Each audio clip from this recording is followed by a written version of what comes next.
தீண்டத்தகாத மாதம்.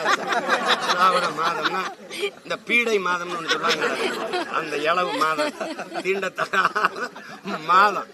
எங்களை போய் எதையோ விடு, கருமத்தை கூப்பிட்டு காலண்டர் அந்த ஒரு மாசத்தை மொத்தமா கிழித்தூர போட்டு வேற ஏதாவது சொல்லுப்பா, வேற ஏதாவது கேளுப்பா. உருப்படியா அதான் காலையிலேயே என்ன நான் ரொம்ப தூரம் வேற பயணிச்சு போகணும் தருமபுரிக்கு. அதான் அண்ணன் பேசும்போது ஏவராக பேசுவான், இதெல்லாம் சாத்தியமா, இதெல்லாம் இதா அப்படின்னா. பைத்தியக்காரன், நான் சொல்லடா, காந்தி கண்ட கனவு என் தாத்தன் ஜேசி குமரப்பா சொன்னது தற்சார்பு பொருளாதாரம்னது. அம்மையார் இந்திரா காந்தி நேரு, அம்மையார் இந்திரா காந்தி தற்சார்பு பொருளாதாரம் தான் ஒரு நாட்டின் எதிர்காலத்திற்கும் அதன் பாதுகாப்புக்கும் நல்லது. படிக்காத என் தாத்தன் எங்களை எல்லாம் படிக்க வச்ச மேதை. இதே சென்னை கடற்கரையில மெரினா கடற்கரை அந்த மாநாட்டுல புறங்கை கட்டிட்டு பேசுறான். ஏப்பா சோத்துக்கு ஊரா நாட்டுல கையேந்திரதுக்கா போராடி சுதந்திரம் பெற்றோம், கூழோ கஞ்சியோ இருக்கிறத குடிச்சிட்டு குடிசையில நிம்மதியா படுப்போம்டா. அதான் தற்சார்பு பொருளாதாரம். இன்னைக்கு ட்ரம்ப் ஒரு வரிய போட்டவன தெரியுது, ஆஹா இது சிக்கல்றான்னு. கொரோனாவிலே நீ எச்சரிச்சிருக்கணும் தம்பி. தவிர்க்க முடியாத ஒன்றுக்குத்தான் பிற நாட்டை சார்ந்திருக்கணும். மத்தவனும் சரி நம்மளும் சரி எல்லாத்துக்கும். வெங்காயம் பருப்பை நீ விளைய வச்சு தர முடியல இவ்வளவு வளமிகுந்த நாட்டுல. வெங்காயம் பருப்ப வெங்காயத்தை பாலைவன நாடு எகிப்திலிருந்து இறக்குமதி செய்து என் நாடு. இது எவ்வளவுக்கு எவ்வளவு? போர் விமானமா ரபேலா பிரான்ஸ்ல வாங்கு, துப்பாக்கியா ரஷ்யால வாங்கு, பீரங்கியா இஸ்ரேல்ல வாங்கு. எந்த நாட்டோட சண்டை போட்டு என்னை காப்பாத்துவ? எந்த நாட்டுல?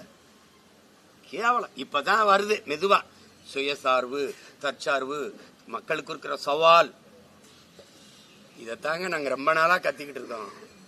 வாயா தற்சார்பு, பசுமை, தாய்மை பொருளாதாரத்துக்கு வாயா, வேளாண்மையை முன்னிறுத்தி கட்டமைக்கிற பொருளாதாரத்துக்கு வாயா.